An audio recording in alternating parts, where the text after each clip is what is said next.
Karibu ndugu mtazamaji wa POV TV. Tumekutana tena katika kipindi chetu cha Jitambue. Mimi ni wako mtangazaji Simon Mwendesha. Niko na mgeni wangu ambaye atajitambulisha. Karibu sana. Naitwa Msafiri Dick Mabuba. Ndugu Msafiri, niko na maswali machache ya kukuuliza. Swali la kwanza linasema, je, wazazi wa Kitanzania wanafuatilia mienendo ya watoto wao? Karibu sana. Hilo swala ni baadhi tu ya wazazi wachache ambao wanajitambua ndio wanafuatilia, lakini wengi hawafuatilii mienendo ya watoto wao. Yaani kiukweli wazazi hawafuatilii mienendo ya watoto wao kabisa. Wazazi wako bize na maisha. Habari ya kufuatilia watoto hakuna, lakini laiti kama wangelitambua umuhimu wa wao kufuatilia mienendo ya watoto wao, wasingepoteza hata sekunde moja. Kufuatilia mienendo ya watoto ni muhimu sana. Lazima ujue mwanao anapoenda shuleni anapita wapi, mwanao anapenda kula nini, anapokuwa mazingira ambayo ni ya tofauti na wewe haupo karibu, mwanao anakula nini, mwanao anafanya nini. Ni lazima ufuatilie mienendo ya watoto wao.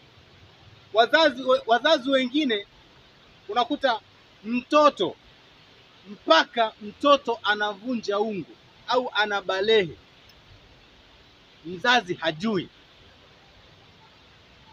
Mabadiliko ya mtoto yanatokea, mzazi hajui wala hataki kujua, hataki kuwa karibu na mtoto ili amueleze kwamba wakati huu mwanangu, unapoona vitu hivi vinakutokea, maana yake ni 1 2 3 4 5. Unapoona vitu hivi vinakutokea, maana yake ni 1 2 3 4 5.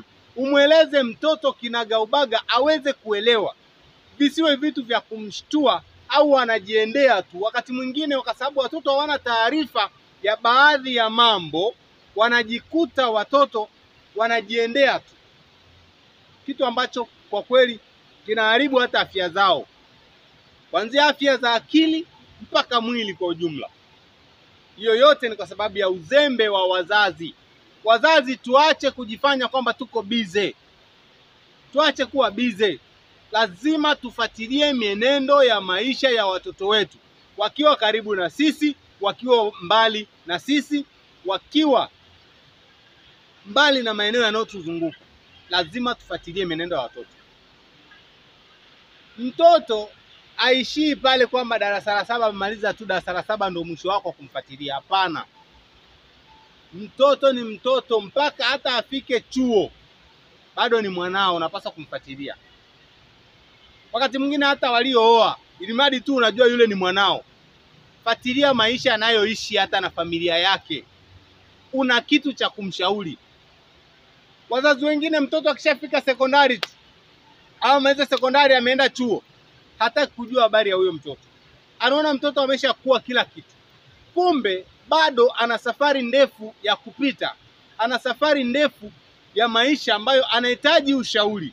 Anaweza akaanguka wakati wowote, au anaweza akakengeuka wakati wowote. Mzazi, usiache jukumu lako mpaka siku unakufa. Mzazi, endelea kumfundisha mtoto na kumshauri mpaka siku unakufa. Sisi tumezoea, tumeona wazazi wetu wakiomba ushauri kwa wazazi wao. Ni mzee lakini anaomba ushauri kwa baba yake na mama yake. Sasa sisi vitoto vimefika tu sekondari, vingine la 7, hata havijafuatiliwa, wala mzazi hafuatilii maendeleo ya mtoto. Mtoto huyu anapokuwa mbali na mimi anakuwa na tabia gani? Anapokuwa karibu na mimi anakuwa na tabia gani? Nimshauri nini kwa wakati huu? Nini afanye, nini asifanye? Wazazi hatuhusiki kabisa. Fuatilia mtoto wako, mienendo ya mtoto wako, ili tuijenge nchi iliyo bora. Ni lazima wazazi wote tushike majukumu yetu. Iwe ni mtoto ambaye hajaanza shule, aliyeanza shule, akaenda sekondari, akaenda chuo, anakwenda kuoa, bado mbona anapofika swala la ndoa uko tayari kusimama hapo kidete udete? Jamani, mwanangu anaoa, mwanangu anaolewa. Jamani, michango hilo uko tayari kulisimamia. Kwa nini mienendo yake ya kimaisha hutaki kufuatilia? Ndugu msafiri, kitendo cha wazazi kufuatilia mwenendo wa watoto wao, je, kitaleta msaada wowote katika jamii yetu ya Kitanzania? Kitendo cha wazazi kufuatilia mienendo ya watoto wao kina msaada mkubwa katika jamii yetu.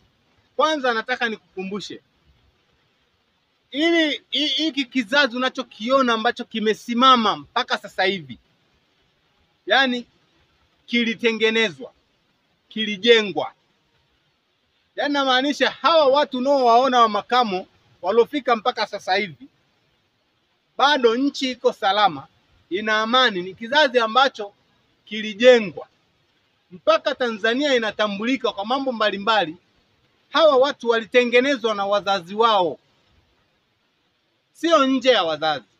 Wazazi waliwajenga, wakawajenga kwenye misimamo, tamaduni na mila sawa za wao kuishi, wakawasimamia kwa kila hatua. Ndio maana ulikuwa unasikia mtu akitaka, kwa mfano kwa makabila, ukitaka kujenga unashangaa vijana wa rika lako wanakuja. Hakuna kutoa hela kama sasa hivi tunapotoa. Vijana wa rika lako wanakuja, wanakusaidia. Kama ni kufyatua tofali, wewe wape chakula, wanakusaidia. Kama unalima, wanakusaidia. Hiyo yote ilikuwa ni misingi ambayo wazazi wetu walitujengea. Lakini sasa sisi hatuna misingi yoyote tunayojenga kwa kizazi chetu. Misingi tumeiacha. Ukaniuliza swali kwamba kufuatilia mienendo ya watoto ama ya watoto wetu ina msaada gani katika jamii? Msaada tunajenga jamii inayojitambua. Na ukikuta jamii iliyojengwa inayojitambua, huwezi kuitikisa kwa chochote. Wakati wa njaa itasimama, wakati wa mavuno mengi itasimama, haitetereki. Yani nyakati zote ile jamii inakuta imesimama na inatambulika kwamba hawa ni Watanzania. Watanzania wako hivi, Watanzania ni imara sehemu hii, Watanzania wako vizuri namna gani. Mtu anaweza kuelezea, kwa sababu ni jamii ambayo tayari imejengwa, na imejengwa na wazazi. Haijengwi na mawe au na miti, inajengwa na wazazi. Kwa kufuatilia, mwanangu amefika stage hii, anapaswa kujua mambo fulani fulani. Amefika rika hili, anapaswa kujua mambo fulani fulani. Hivyo, kwa hiyo kufuatilia mienendo ya watoto wetu inasababisha jamii yetu iwe imara kimitazamo, kifikra na kimaendeleo, kwa sababu tunakuwa tumejengwa kwenye misingi inayotakiwa. Ni jukumu la kila Mtanzania, ni jukumu la kila mwanafamilia ili kufuatilia mwenendo wa mtoto, ili tuweze kutengeneza taifa ambalo ni bora na taifa ambalo lina nguvu kifikra, kielimu na pia kimtazamo. Usisahau kulike, kushare, kusubscribe katika channel yetu ya POV. Mimi ni wako mtangazaji Simon Mwendesha. Nilikuwa na mgeni wangu ambaye ni msafiri. Mpaka juma lijalo tutaonana tena. Bye bye.